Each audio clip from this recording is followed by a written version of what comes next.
and welcome back to Focal Point AFR Talk. Brian Fisher is my name. Great to have you in the conversation. One other thing, Tim Wildmon, our president, has issued a statement calling on Christians who support World Vision to stop supporting World Vision. So if you right now are sending money to World Vision, Tim Wildmon, president of AFA, is urging you to stop and redirect your charity, your generosity in other directions. There are two possible ways you can go that come to my mind right away. One is Compassion International.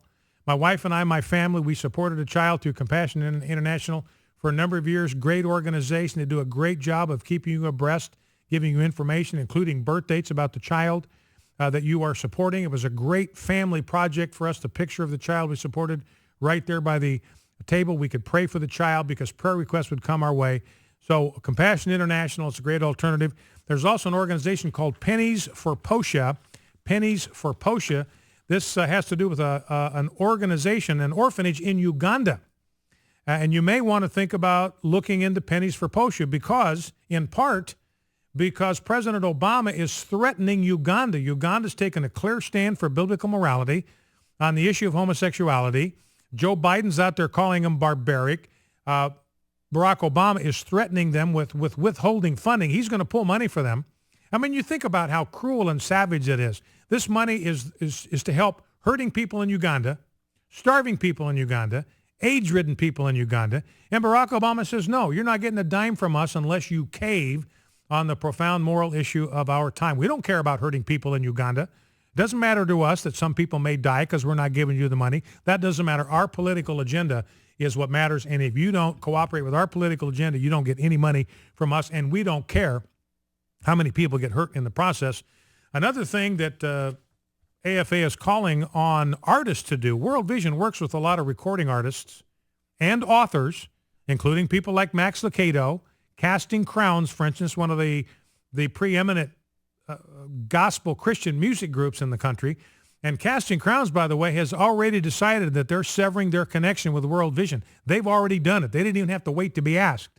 But you've got other authors like Max Lucado. We are calling on Max Lucado to cut the string with World Vision, put his talents, his effort, his reputation, his name behind organizations that are not going to dispense with the gospel and not going to dispense with morality in the process of helping the poor around the world. So we are actually going to contact recording artists and ask them to make a decision.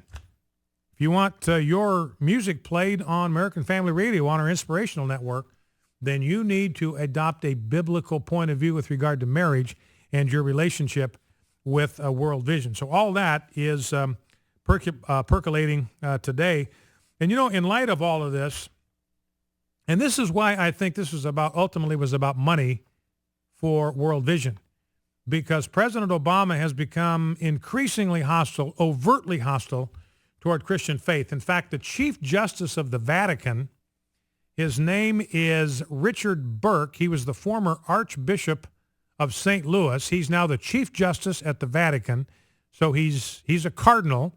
His name is Raymond Burke. He's at the Vatican in Rome. And he believes, this is an article from St. Louis, CBS affiliate in St. Louis, the Vatican's Chief Justice feels that President Obama's policies have been hostile towards Christians. Cardinal Raymond Burke said that Obama, quote, promotes anti-life and anti-family policies, end quote. It is true, he goes on, that the policies of the President of the United States have become progressively more hostile toward Christian civilization. He appears to be a totally secularized man who aggressively promotes anti-life and anti-family policies. And he said that President Obama is out there to restrict, his word, restrict religion, to restrict religious expression. Now, this Burke, he's the Chief Justice at the Vatican, but he was the Archbishop in St. Louis, so he's an American. He knows our history. He knows our tradition. He's very familiar with our Constitution. He's very familiar with the history of religious liberty in the United States. And he says, look, we have a president. And in fact, I would be willing to say this without fear of contradiction, that we have never We have never had a president who is hostile to Christian faith. Never. Not one time. This is unprecedented in the history of the United States to have a president who, rather than nourishes Christianity, who commends Christianity, who encourages expression of Christian faith, is now relentlessly and aggressively opposed to Christianity and to the Christian tradition. We've never seen this before, not in the history of the Republic. We've been in existence since 1776. What is that, 238 years? We have never in 238 years have we ever, a single solitary time, had a president who is overtly and aggressively hostile to the Christian faith, and now we do. Now, I'm not saying Barack Obama is the Antichrist. Don't misunderstand me. But the New Testament refers to the spirit of the Antichrist.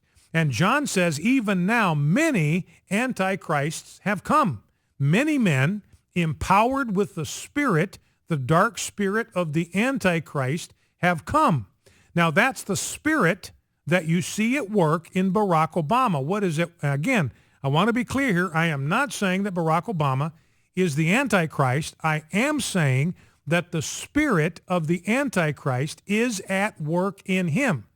And you don't have to take my word for it. This is the Chief Justice of the Vatican who is saying this. The policies of the President of the United States have become progressively more hostile toward Christian civilization. That's the spirit of the Antichrist, hostility toward Christian civilization. He is a secularized man who aggressively promotes anti-life and anti-family policies. That is the spirit of the Antichrist. He goes on to say this. Now, referring to President Obama, he wants to restrict the exercise of the freedom of religion to freedom of worship. This is what we talked about yesterday. This has to do with the Hobby Lobby case.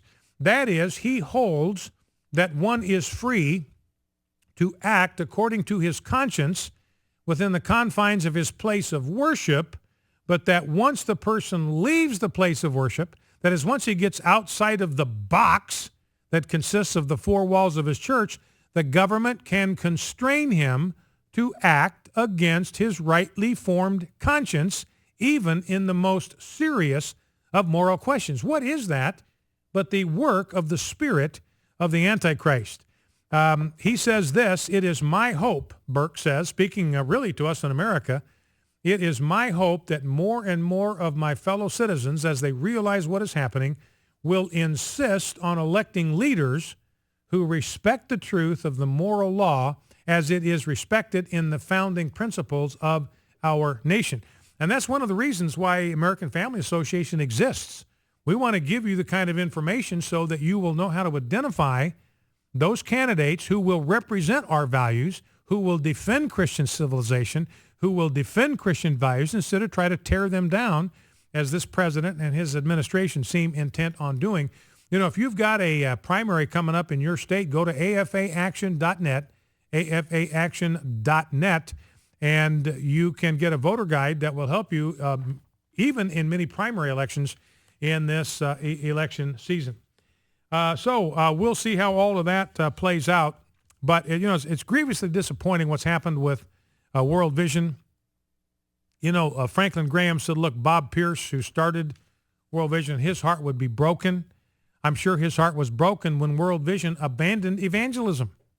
I mean, they abandoned evangelism. We want federal money more than we want to tell people about Jesus Christ. We want money more than we want to share the eternal truth of the gospel of Jesus Christ. They already compromised on that foundational fundamental principle, and now they've compromised on the issue of sexual morality and marriage.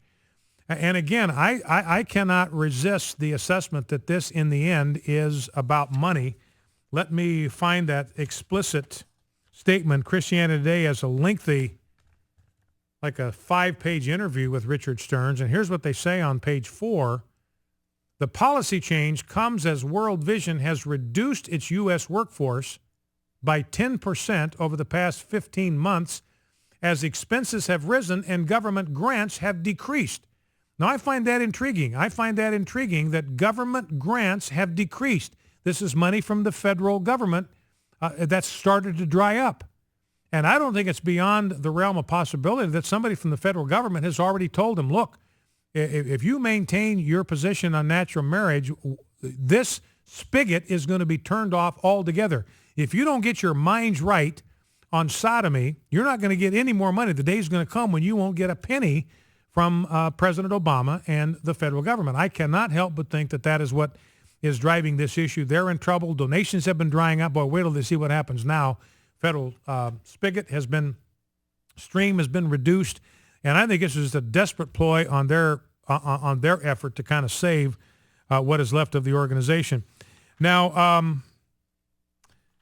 I want to read a quote from Martin Luther in closing this segment, because I think this is a commentary on Dan Cathy, who abandoned morality, biblical morality in public. He says, I'm not going to talk about it ever again the rest of my life.